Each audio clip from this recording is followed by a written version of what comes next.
The Detroit Lions have a number of really exciting players going into year two of their NFL careers. Guys like Terrion Arnold, guys like Christian Mahogany, and many players that the Lions are going to be able to rely upon more steadily in the years to come. But a player that doesn't often get talked about or doesn't get talked about nearly as often as those two players mentioned previously is Ennis Rakestraw. The second round pick from 2024 had big expectations coming into the year. He was selected with the 61st overall pick in the 2024 NFL draft from the Missouri Tigers, and standing at 6 foot even 188 pounds, he was projected to be a starting cornerback pretty early on in his NFL career.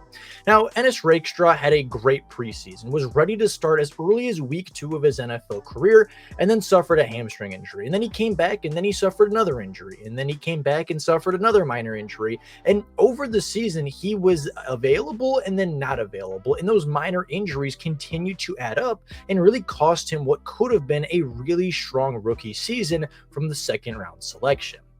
Now, looking at Ennis Rakestraw as a prospect coming out of Missouri, he was really good. Played in 9 games in his final season as a Tiger with 277 coverage snaps, 28 targets, 18 receptions, 197 yards, 1 touchdown allowed, and 0 interceptions again. He had an 80.7 PFF grade and had a lot of good takeaways and a lot of good tape put on film for NFL scouts to take a look at.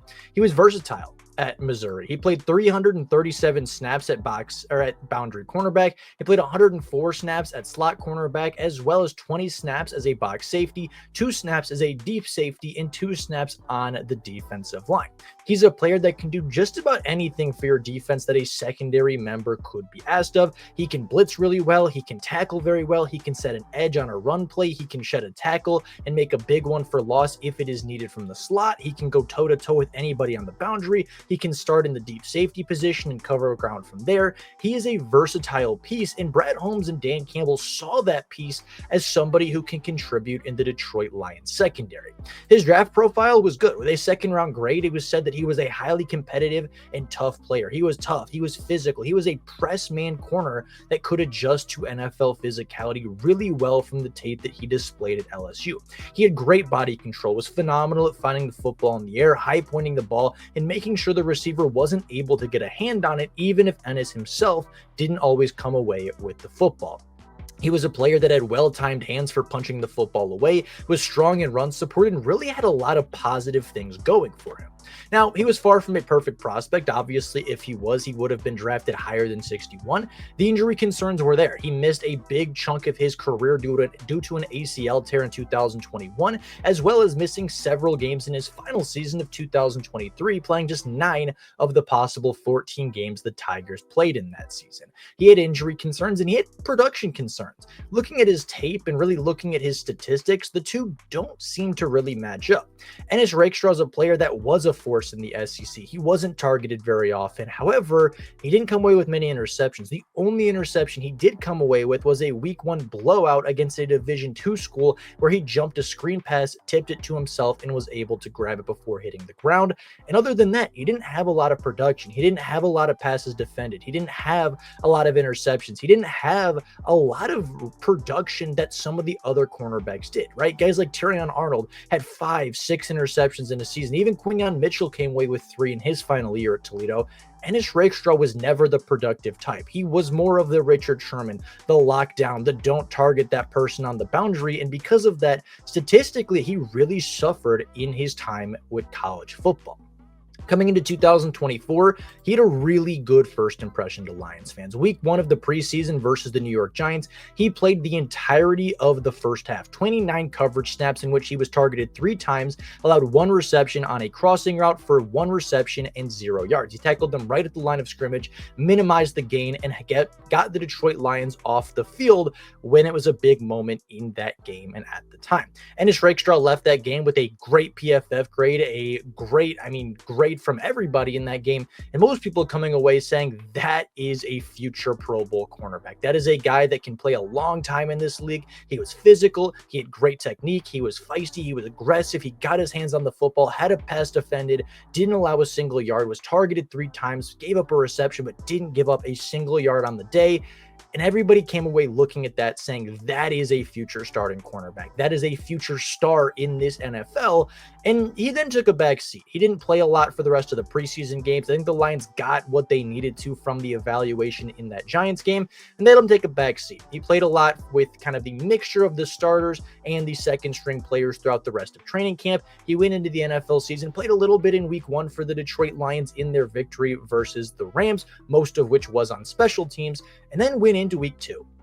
Week 2 was big for Ennis Rakestraw. He was supposed to start in week 2 against the Tampa Bay Buccaneers as their slot cornerback, but as he was warming up in the early process of the morning and right before the game, he ended up pulling his hamstring and kept him out of the entire game. He was put on the injury list moments before it was released to the public, and Ennis Rakestraw was unable to start in his first career opportunity to do so. As I mentioned at the beginning of the video, Ennis would continue to struggle with injuries throughout his time as a rookie. He would come back to the Detroit Lions a few weeks later. He played against Seattle. He played against a number of other teams throughout the season, including Dallas, including Green Bay, and a couple of other positions, but never really found his groove, never really was able to solidify himself in the secondary. And as such, he had guys around him, right? Amik Robertson took advantage of that opportunity, playing in 17 games, totaling 50 tackles, 4 TFLs, 8 passes defended, and 3 forced fumbles as a slot cornerback a season ago. And Ennis Rakestraw really never found his footing. He ended up playing in 8 games for the Lions last season, where he had 6 tackles, 46 passes, or 46 defensive snaps played, and 95 snaps on the special teams. He was a contributor in year 2, as minimally as that may have been. He did contribute to the roster. He did contribute to the team, and he brought some good things to the Detroit Lions. He was physical on the special teams, had some good reps as a cornerback, came in when Terrion Arnold got hurt. He came in when Carlton Davis got hurt at points in the season. He was a spot player for the Lions, but never really found that groove, because in the time that Carlton Davis went down with the season-ending injury, Ennis Rakestraw wasn't available due to an injury of his own. Going into year 2, however, I do think that Ennis Rakestraw has the opportunity to truly take advantage of a new situation and find a starting role in the Lions secondary. Now, going into year 2, there's a lot of competition. He is, as of right now, 3rd on the depth chart between DJ Reed, who just signed a large 3-year contract to be the Detroit Lions starting boundary cornerback, behind Terrion Arnold, who is the former first-round pick ahead of him, who still has 4 years left on his deal, should the Lions use that 5th-year option.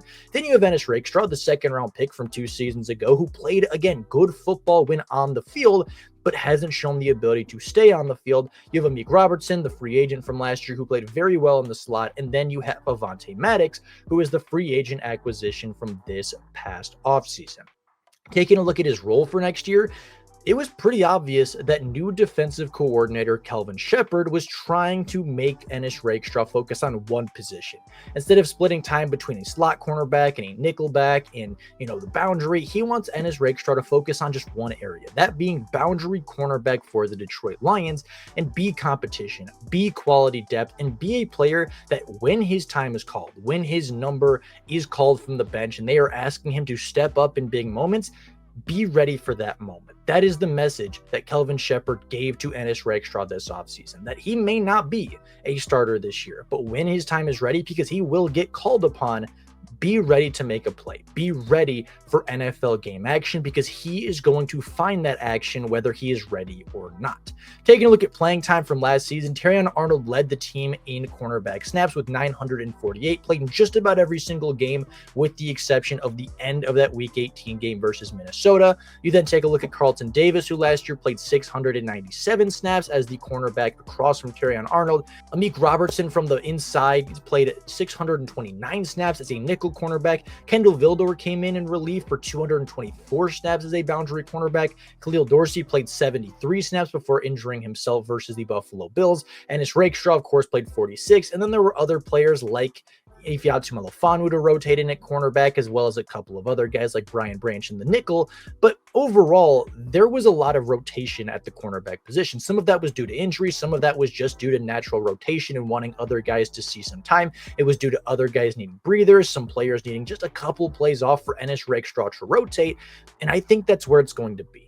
because unfortunately, injuries are going to happen again for the Detroit Lions. Hopefully, they aren't quite as large as they were a season ago, but there's going to be a week. There's going to be a time where Ennis Rakestraw is going to need to step up, and he's going to have to be ready for that. He's going to have to play as physically as he did in the preseason. He's going to have to be a big physical press man corner to fit this scheme.